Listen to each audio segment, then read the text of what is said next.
There we go. Perfect. Fantastic. How are you? Yeah, I'm good. How are you? Yeah, not too bad, thank you. Yeah, no, it's we just had a keynote from Tom Keel at UK Music, who sort of introduced the day really nicely. He touched on yeah, what visa considerations people should start thinking about. So we're very happy to be able to step into this Oh, conversation with you fantastic now and news. to be able to ask a few more detailed questions, Uh-huh. perhaps. Yeah, brilliant. Um, This is actually, it's the first time that we've used this session format. So Okay. I'm just going to write in the chat because there's a few different ways of engaging with it. Oh, So okay, cool. please join by audio and video. Like to ask questions.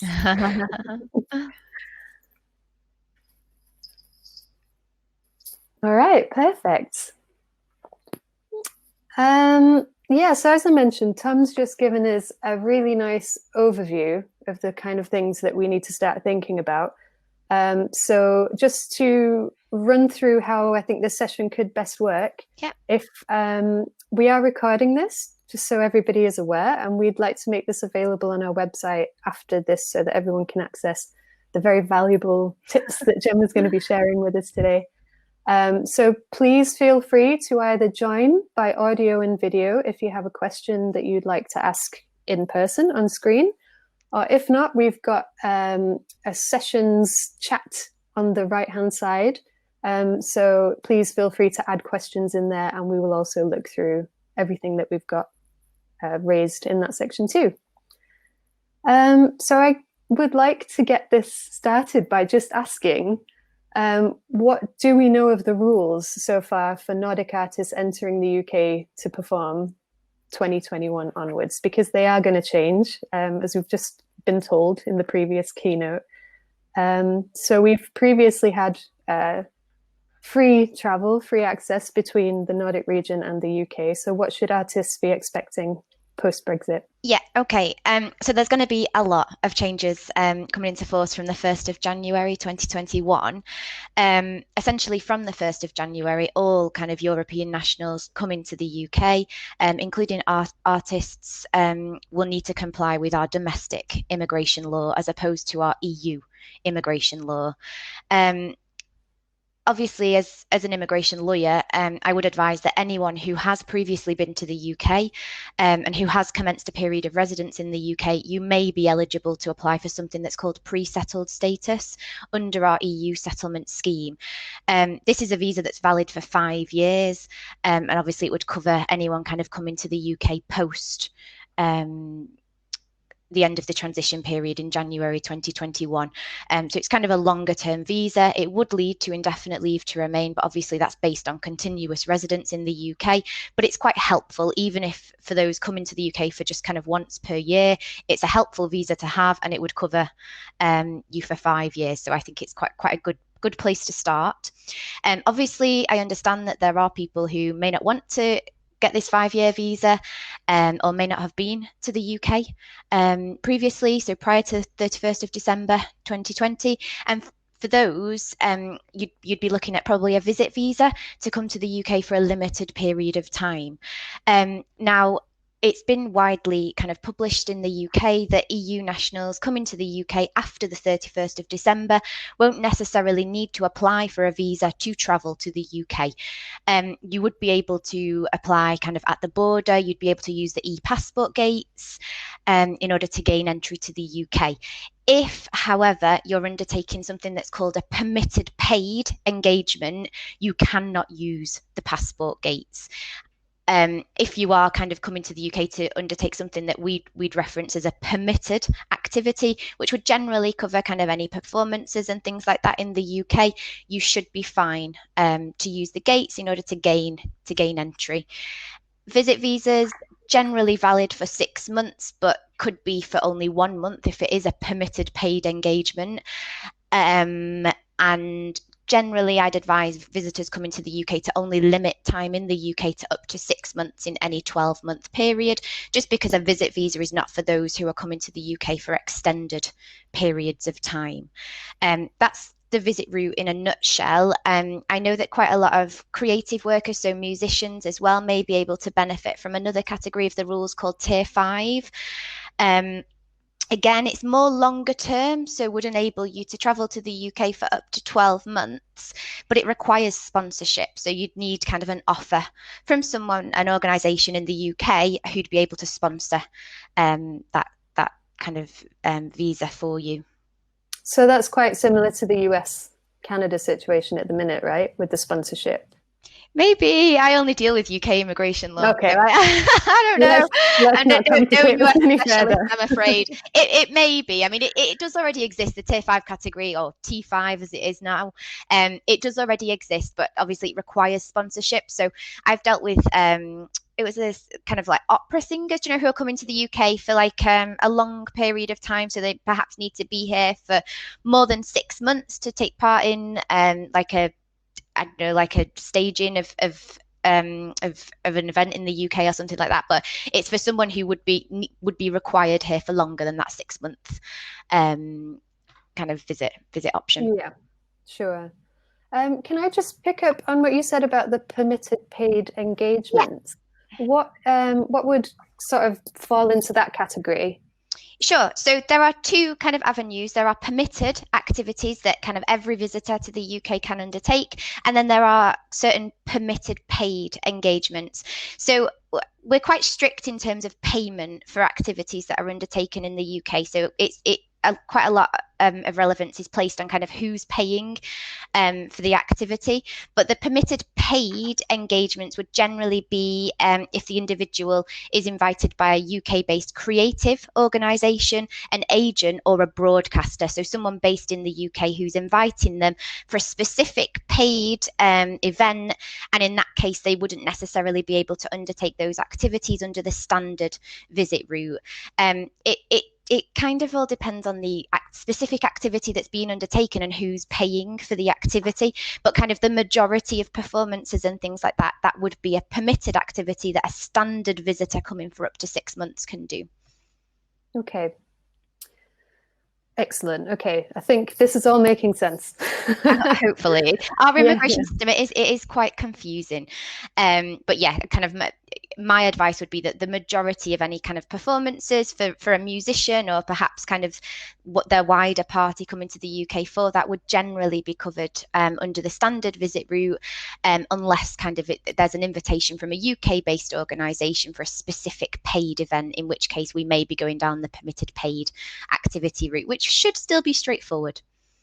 Good. That's what we like. That's what we want to hear. So when it comes to actually sort of submitting the paperwork and getting permission, if you do need to have sort of a visa to be able to enter, what's that process going to look like? How much time should people be leaving?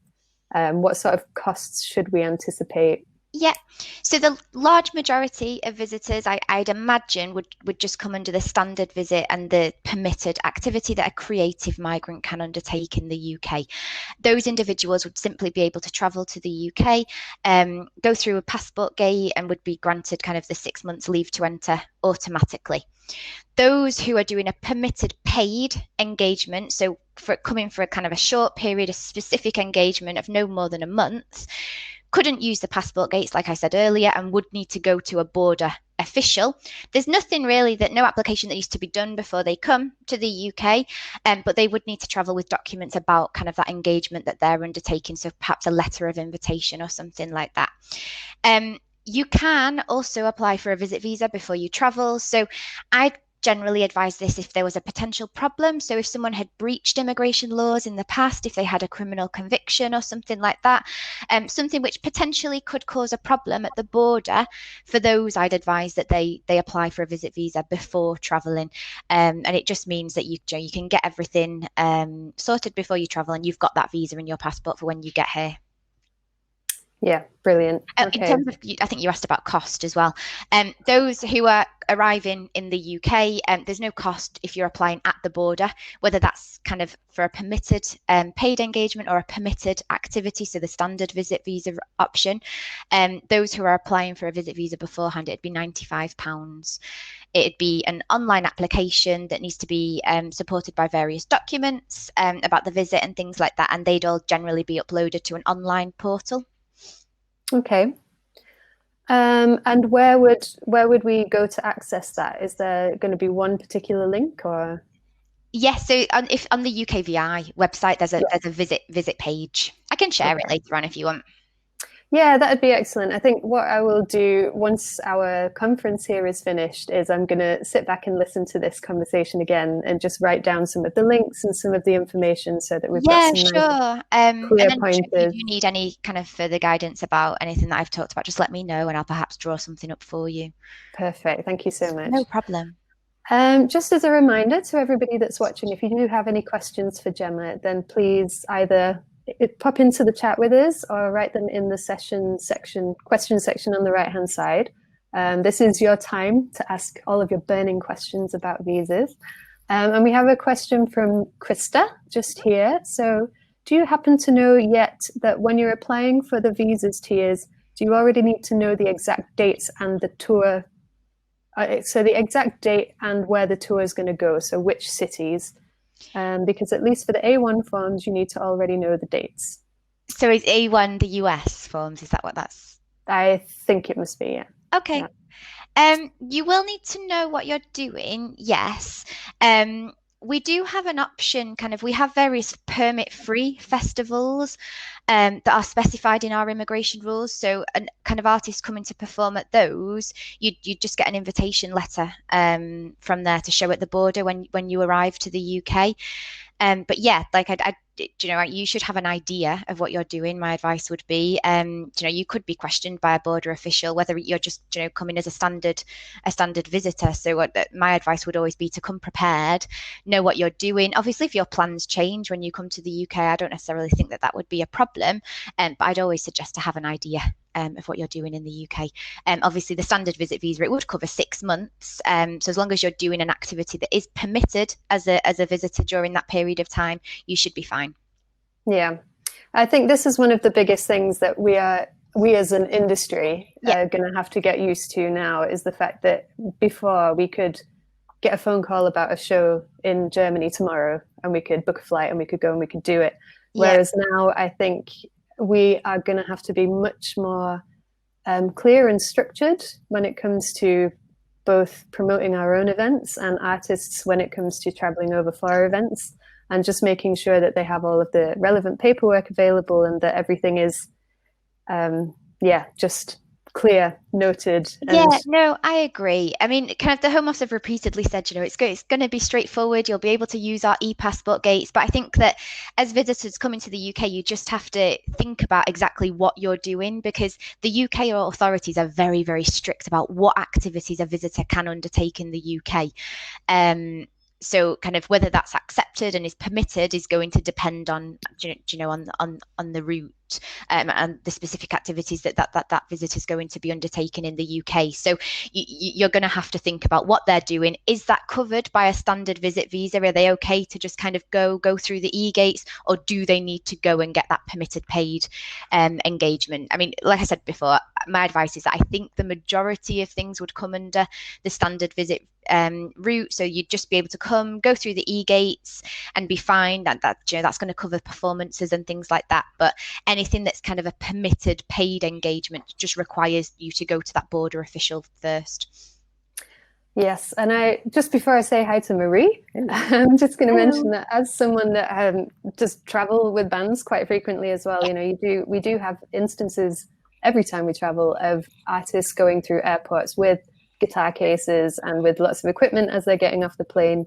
So I think it's important to just underline that it needs to be clear to the artists and to their teams what their situation is as they're entering the country, because obviously if you've got a big guitar case, then people might ask some questions. So you need to make sure that you know what the status is. And the UK authorities are like that. If they see someone traveling with loads of cases, why are you coming with that many cases as a visitor? You're going to stay here for more than 6 months. So it does require some thought, I think, some preparation, and generally, perhaps a letter handy that if you are stopped, you've got this letter, this outlines exactly what you're going to do in the UK. It's clear you're only coming for a limited period of time, and then hopefully there should be no problems at the border. Yeah, absolutely. I just want to introduce Marie to the chat here. Marie actually put us in touch with Gemma. Marie works with On the Move, so thank you very much for all of your help setting this up. You're very welcome. I hope you can all hear me. I don't. Yeah. Okay. Great. I'm just jumping in because of some experience. So just for other people, so On the Move is a cultural mobility information network based in Europe, but active globally, and we work more specifically in different countries and on questions relating to visa and all kind of administration to cross borders in order to make it easier for artists and cultural professionals to do so. And we have set up mobility info point in different countries, very relevant for the UK people listening in now. For all your travel to the EU, we have that, and they provide information for free on what are the standards for visa, social security, and so on in every of those every EU country and Schengen area. And we also work with Tamisdat in the US, all on kind of issues with the US that were already mentioned before. And that's why I'm actually speaking now, because Gemma, I have a question. I know for a lot of artists who go to the US and they are free to go as visitors, as tourists, in the sense of they will just have a business meeting. They're not there to play, but they travel with their guitars. And and the US law is really strict. And what happens most of the time is that they're being kicked out even before they can enter the country, because border agents are like, okay, you are not truthful. I don't believe you. So I'm asking you to just leave the country. I'm not going to let you enter, even though you have the right to. So I'm wondering, how is it going to be for the UK if I go as a musician to the UK to record an album and I'm paying for all the costs? I'm not being paid. Really, I'm bringing business to the UK. How am I going to convince the border agent of that case? How does this work?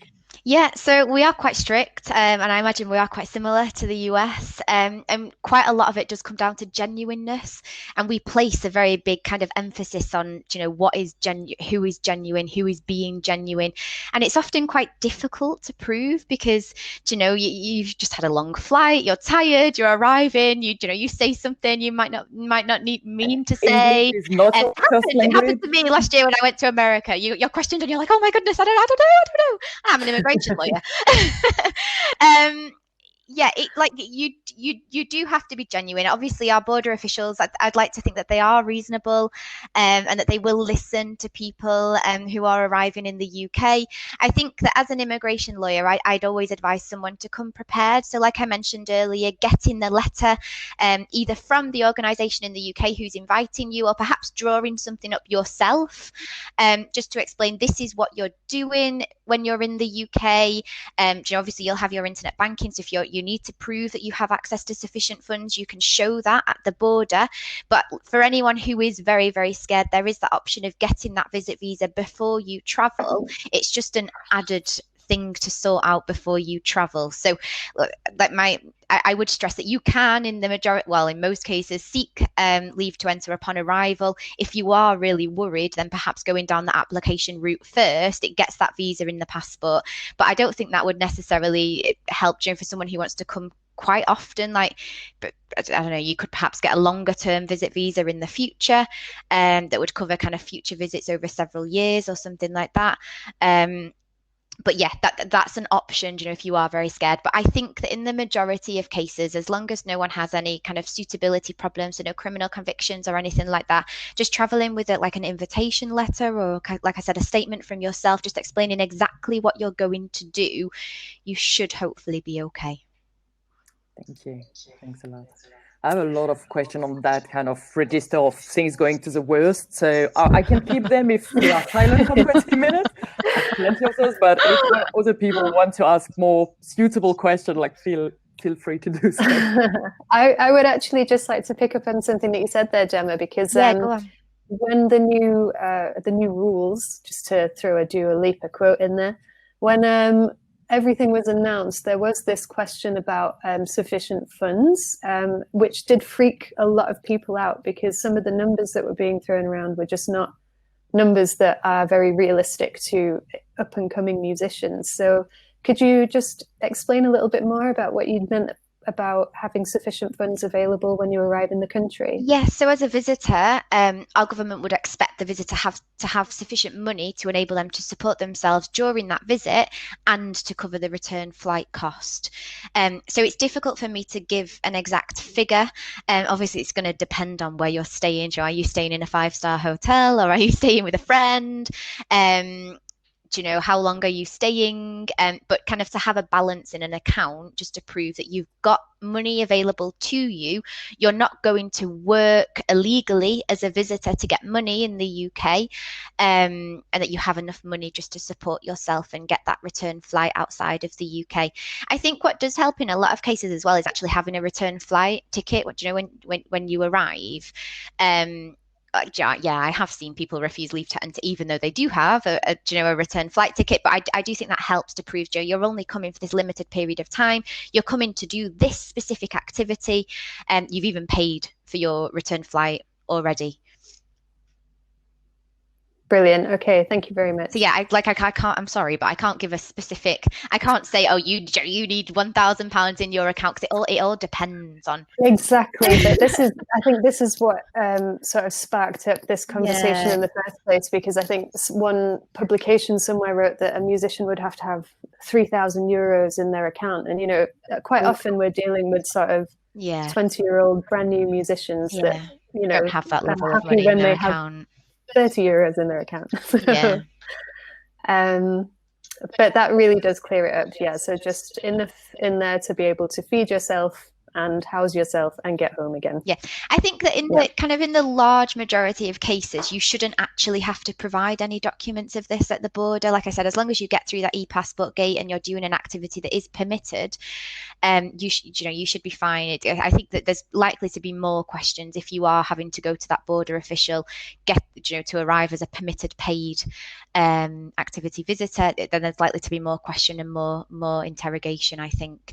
But there is still a risk that even if you do come through a passport gate, you might just be directed to a border official anyway. It happens, doesn't it?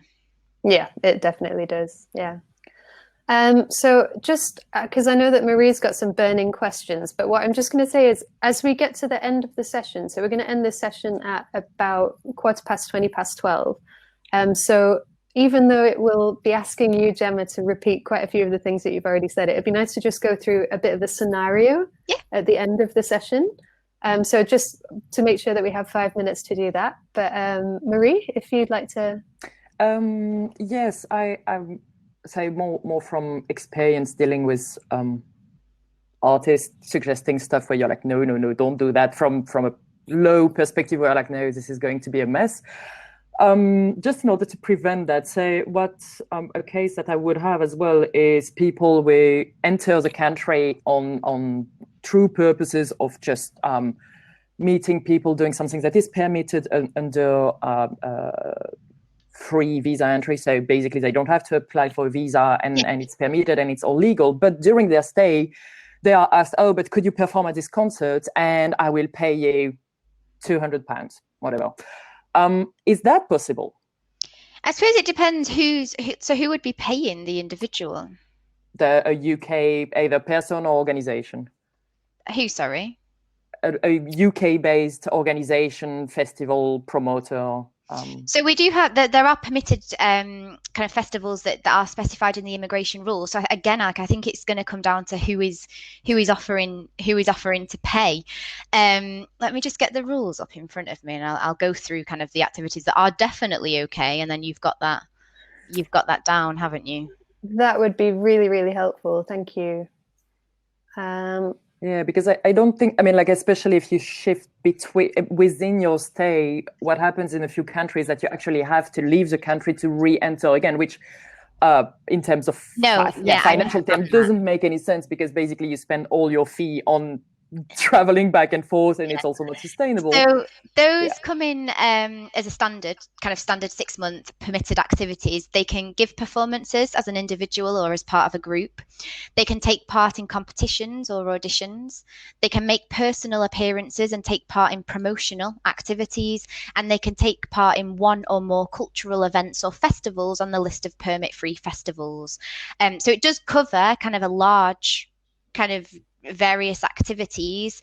So the kind of the circumstances you're referring to, Joe, you should be okay under that, I think. But can you be paid also by this UK source? Unless only if it's a permitted paid engagement, which would require kind of going to see a border official. So I think, okay, so if you came to the UK, I think I got a little bit confused with the question. I think if you came as a standard visitor, those activities that I've just gone through are activities that visitor can undertake in the UK. If kind of a paid engagement came up, then that's potentially a problem and perhaps would require them to leave the UK, come back to the UK, not go through an e-gate, but go to see a border official to get kind of confirmation that they can come to the UK for that permitted paid engagement. It's quite frustrating, really, especially if you're already in the UK. It seems quite daft, doesn't it? But yeah, the problem is, I think, I mean, like, if we are really following the rule to the letter, and of course we will have to see next year, I think, on how things play out concretely. Yeah. But if you are to follow the rule by the letter, then you might have indeed to advise people to leave and re-enter to be able to really follow the actual clear applying. Like, I agree. Yeah. Sorry for the bummer kind of moment, but yes. Does that happen quite often then? Like, you know, when you're in the UK, just something different would come up, so you don't necessarily, you wouldn't know exactly how long you're coming to the UK or how long for. Is that? Yeah, absolutely, and especially with sort of the level of artists that we work with at Yeah, they might well come over and play a Yeah show on the Thursday, and then there'll be a promoter in the room that'll see them, and they'll have a slot available over the weekend, so they'll invite them to come in and perform there. So at the end of the day, it's all going to come down to what that engagement would be. Who is inviting them to do this? You know, is it kind of a UK-based creative organisation? Is it a UK-based agent? Is it a UK-based broadcaster? If so, and it's kind of a paid engagement that they'll be doing, potentially, Joe, it does require that departure and then return to gain entry to undertake a permitted paid engagement. But it's like I think it is going to come down to specifically what it is, who's inviting them to do that at the end of the day, and kind of whether we could bring it under kind of the more broad kind of requirements of our rules. That because there are quite a lot of activities that a musician can undertake in the UK as a standard visitor. It's just when we get to that payment that things get a little bit more complex. Just because kind of the UK doesn't want people coming to the UK to kind of to undertake work. Essentially, they don't want people kind of coming here to make money and to work. Yeah, and just to clarify one point, so if taking the example that Francine just named, so you're invited to showcase on a Thursday, and you would be booked again to perform in the UK on the Saturday, really on the spot, but you are not paid for this second performance, for the Saturday performance. Would that be allowed? Yeah, that would be okay, because that would be an activity that any standard visitor could undertake. Yeah, and similarly, would it be allowed if you are not paid by a UK source but by a German source, whatever? I mean, like, I'm just taking a random example. So the Thursday performance is the one for which you come to the UK and all the paperwork is sorted out, and then you are on the spot, you are booked to perform in the UK, but paid by a German source on the Saturday. Would that be okay? I think potentially that would be okay. Obviously we'd need to know full facts about this German company and kind of who's paying, exactly what they're doing, but potentially that would be okay, I think. Yeah. Okay.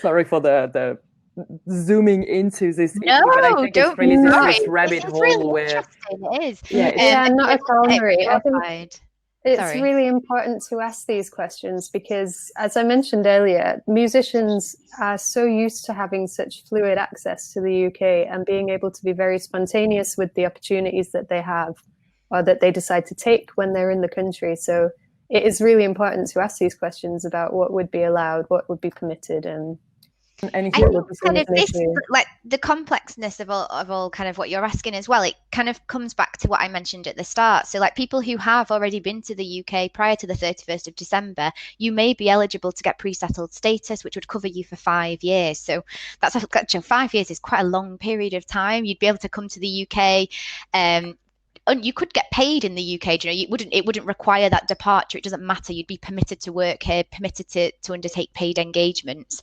You can apply from inside the UK or outside of the UK. So I think that, you know, for those who have previously been to the UK, I would recommend it. Like it's, you know, it's a visa. It'll cover you for 5 years. Joe, if it does come up in the future that you want to relocate on a more permanent basis, and that gives you the option to do that. That does sound like a very good solution for a lot of, I know a lot of the people that are attending this conference today are working with artists that have previously played the UK, have been to the UK quite a lot. So I think it would be very interesting to be able to spread that tip quite widely ahead of the I mean, it potentially it may only be for 5 years, but you know, it's quite a long period of time, 5 years, and in 5 years' time we might know a little bit more. Things might change. Our rules are ever changing. Absolutely. We'll have an idea of kind of how the Home Office are treating EU nationals coming as visitors with, you know, with all your instruments and things like that. We're going to have more of an understanding then, aren't we? That's absolutely, yeah. And I think, I mean, I've been in discussion also with festivals who are not on the list of festival-free permits, and who already have a lot of foreign artists, non-EU nationals, so people who need visa and they have had their visa denied. They've had all kind of cases which are really terrible. So that's why I think it's really good also to learn from those festivals to make sure, because they know a lot of cases where things have been more difficult, especially if an artist is coming from a certain country, if an artist doesn't have a bank account, if an artist has a different skin color. Those are issues that raise red flag, or an artist that has a double nationality. I mean, all of those things which should go smoothly at the border never do, or most likely don't, or even if there are letter of invitation of well-known places and recommendation and a good artist records and good tracks, it doesn't matter necessarily as much as we would want to. So it's more, I'm saying all of this more in the case of, okay, if you have the possibility indeed, as you were saying, to apply for something a bit more settled and a bit longer term, go for that. Better safe than sorry. Yeah, for the rest, I think so. It's a quick fix. It's an easy fix, I think. That's it. And I think a lot of the artists that we work with are going to want to have the longest, easiest option that they possibly can. So the pre-settled status sounds like a very good way of fixing this. I'm just going to say that we've got about 5 minutes left. So if anybody does have any extra questions, please do just pop them into the chat. But yeah, I think because there's quite a lot of information here, I think it's been made a lot clearer, Gemma. Thank you very much for everything that you've mentioned today. So I think, as I mentioned, even though it's going to make us repeat what's been said before, I think it'd be really handy to just run through a couple of scenarios here so that we can see what should happen in each case. And then hopefully everyone can leave this conversation with a bit more of a, if I get this offer, I need to do this. So I think one of the things that I will absolutely take away from this is that whenever I am, and I do, whenever I'm making offers to artists to come over for shows, it needs to be extremely explicit and clear in some form of documentation what it is that's going to be expected of the artist when they come over, what the situation is regarding payment, dates, the particular performance offer, and so on. So I think I will absolutely make sure that I do that, but I think we need to ensure throughout the UK music industry on a live level that that becomes very standard practice. But as I mentioned earlier, we work with a lot of emerging artists. We've got a lot of very new artists that are coming up and through the ranks, and coming to the UK is quite important on their list of getting themselves out there. So if you have, let's say we have an 18-year-old solo artist that's never been to the UK, never performed in the UK, and they have an offer of a free show in London, what would their situation be? So they'd be able to come as a standard visitor, taking part in that performance is permitted. It's a permitted activity for a standard visitor in the UK. Even if they can't get quite like a detailed itinerary from that organisation, perhaps, they could just get, I don't know, that I assume they'll have exchanged some emails. Like there must be something, like some form of document that exists confirming, inviting them to the UK to confirm what they're going to do. And if required to show that, they'd be able to show that upon arrival to a border official. Perfect. And to answer Marie's question, yes, they will definitely need a passport. Yes. We did accept ID cards. There's a cut-off date in terms of ID cards, but kind of it will switch over to solely passports. Yeah. Okay, the next scenario, thank you very much. The next scenario, we've got an artist that has never been to the UK before, and they're coming over for their first performance. It's going to be a paid performance, and they're not on the permit-free festival list. Yeah. So in that case, that wasn't very clear, but no, it's fine. So in that case, the individual would definitely need to go to a border official upon arrival to the UK. They should get a letter kind of about detailing exactly what they're doing, about payment, things like that, how long they're going to stay, where they're going to stay, who's going to support them, things like that. So detailing exactly everything about that visit, and they'd have to show that to a border official upon arrival. Okay. I mean, each of these scenarios, there is also the option of applying for a visit visa as well, but I'm not going into that because I'm assuming that everyone has a great immigration history and no criminal convictions. Yeah, sure. Okay, and then the last scenario that I'll put in front of you is that we have a band with 4 people who are coming to play in the UK for the first time at a festival that is on the permit-free festival list. Mm-hmm. Yep. So that again, they'd be able to travel to the UK and travel through an e-gate, because they're going to a permit-free festival. So they'd be able to travel through the e-gates, just entering as a standard visitor. They're undertaking a permitted activity as a visitor. Excellent. Great. Thank you very much. I would advise to have the invitation letter again, but I think that's across the board, really. Yeah, absolutely. So I think one of the major takeaways from this is to make sure that you have documentation on you as you arrive in the country. Even if not required, just in case. Just in case you are questioned. Definitely.